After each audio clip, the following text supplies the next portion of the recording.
the reformist agenda. Tell me about that. What does that mean? Thanks for bringing that up. And I call myself a reformist Democrat because when you're in the public eye, people are going to provide labels for you regardless. You know, someone's going to call me a socialist or a communist or what, they can call me whatever they want. This is fine. This is what I signed up for.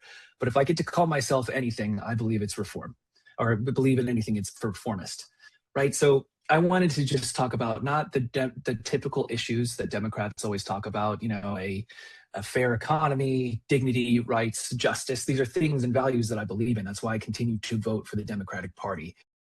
But as someone who's worked inside and outside of politics, including leaving the United States Senate because I did not like how the balance or how the scales were imbalanced towards people with money, and got into community organizing and political advocacy from the outside, there are things that are very specific that keep people's voices stifled.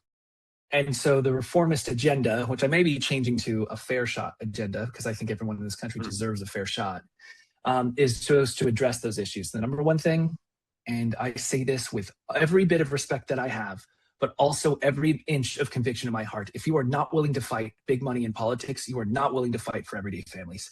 Full stop. I will never be ever convinced otherwise because I've seen it happen too many times. The second thing is our economy is unfair. Our economy is unfair. You know, every time there's an economic downturn, they always ask everyday families to tighten their belts. They always ask our schools and our hospitals and people who are the lifeblood of this country, who make sure that we have essential services and who had to stay home or who couldn't stay home like me during COVID and were out there. Those are the same people who are impacted the most by these Medicaid cuts, by the way. Meanwhile, all we did was make a tax cut for corporations. And that's been our economic system since the 80s. We actually tax corporate greed and hoarded billionaire wealth less than we tax hard work. So it's time to flip the script. And I think, you know, one of the best ways to do that is to make sure that we actually provide a 4% tax reduction in income tax that will affect 82% of Americans, and we pay for it by taxing corporate greed more. And I want it to be Democrats who push for this. I want to be able to go to rural areas and say, I'm the one trying to increase your pay. The price of everything else is going up, but not your paychecks. And that's because of these greedy corporations who I want them to pay their fair share. And I know what will happen. The only times I've ever gotten death threats on social media is when I talk about taxing the rich more. It's kind of wild to think about. And so I know that the Republicans are just conditioned to flex into place and say, no, no, no, we're against this. I want that contrast to be on full display.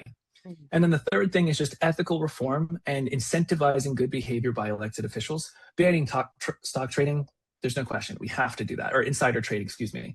We have to ban insider trading. We have to put in mandatory town halls. For example, the guy I'm running against, Rob Whitman, he hasn't done a town hall since 2017.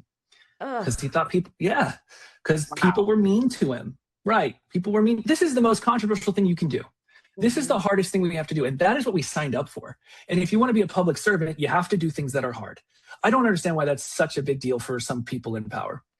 And the most, I think, unique idea that I have is something I call democracy dollars. This helps us compete with big money because I think level playing field, we win. We win every single time. That is $500 of your taxpayer money being dedicated to you that you can send to any federal candidate of your choice.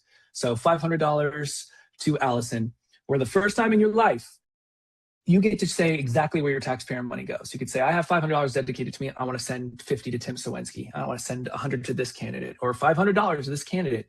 And what that does is incentivize candidates to go into communities and hear what it's actually like to struggle, instead of being on the phone 12 hours a day calling people who can give you the max donation. Those people, I'm sure, have concerns that are legitimate, but they don't struggle like the people who can't afford a lobbyist. Yeah. I want more politicians to be incentivized to go to them. And if we do that, I swear in 2 elections, we will have completely different political culture. So these are the underlying issues that I'm trying to address that allowed Trump to come to power, that has allowed the erosion of our democracy, and that will make, you know, our future just a little bit brighter. I don't know about you guys, but I'm tired of looking up and being disappointed. I want to just feel something hopeful again. And if I can do that by changing our system, even just a little bit, then that's worth fighting for. Every time it's worth fighting for.